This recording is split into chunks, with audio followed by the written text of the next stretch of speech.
এই যে আমার বড়টা হয়ে গেছে, বড়টা বানানো। এখন এটা কিভাবে করি দেখেন, এই যে এইভাবে এক সাইডে দিব, এক সাইডে দিয়ে এখন এটা করবো এইভাবে টেনে এখানে লাগাই দিব, লাগানোর পরে এইভাবে কাটবো। তো এটাকে অনেকে সবজি পিঠা বলে, কুলি পিঠার মতো, কুলি পিঠা, সবজি পিঠা। পরে আমি এটা কেটে নেব এইভাবে।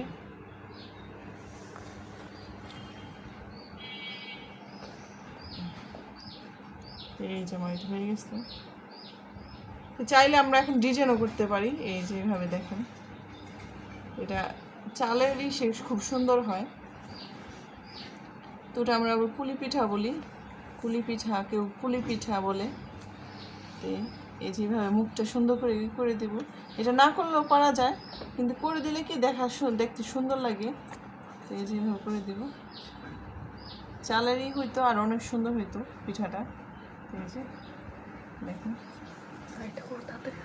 তারপর দেখি আরেকটা দেখেন, এই সাইড এখান দিয়ে এই যে দিয়ে নেব। ওটার মতোই আপনি পরিমাণ যতটুকু প্রয়োজন অতটুকুই দিবেন, দিয়ে যে এভাবে লাগাই দিব আমরা, এভাবে চাপ দিয়ে দেবো, এভাবে চাপটা দিবেন, দেওয়ার পরে এইভাবে কেটে নিব আমরা।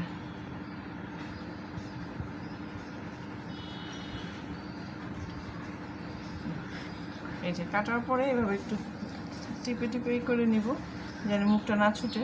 তারপরে এই যে এভাবে ফুল করে নিব যেন দেখতে সুন্দর লাগে।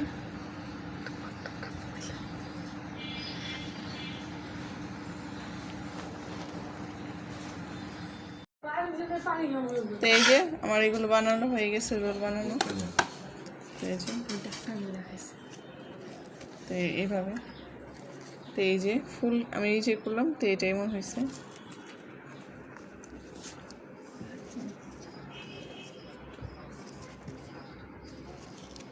তো এই যে দেখেন কেমন হয়েছে, এটা একদম নরম হয়েছে, নরম। এখন এটা সবাই খেতে পারবে, দেখছেন এই যে টান দেওয়ার সাথে সাথে এসে পড়ছে। কিন্তু তাহলে আম্মু খাও, অনেক খাচ্ছে। তো আসলে খাইতে মন চাইলে আমার ঘরে যা থাকে ওটা দিয়ে আমি দেখা গেছে যে কোনো একটা জিনিস তৈরি করি, বাচ্চাদের তৈরি করে দেওয়ার চেষ্টা করি। বাইরে থেকে তেমন একটা জিনিস বাচ্চাদের দিই না খাওয়ার জন্য।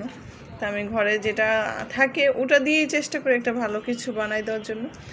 আমারও আজকে মন চাচ্ছিল একটু খাওয়ার জন্য, তো এই যে করে নিলাম। তো কীরকম হয়েছে ভিডিওটা অবশ্যই দেখবেন, শেয়ার করে দিবেন, কমেন্টে জানাবেন। আল্লাহ হাফেজ।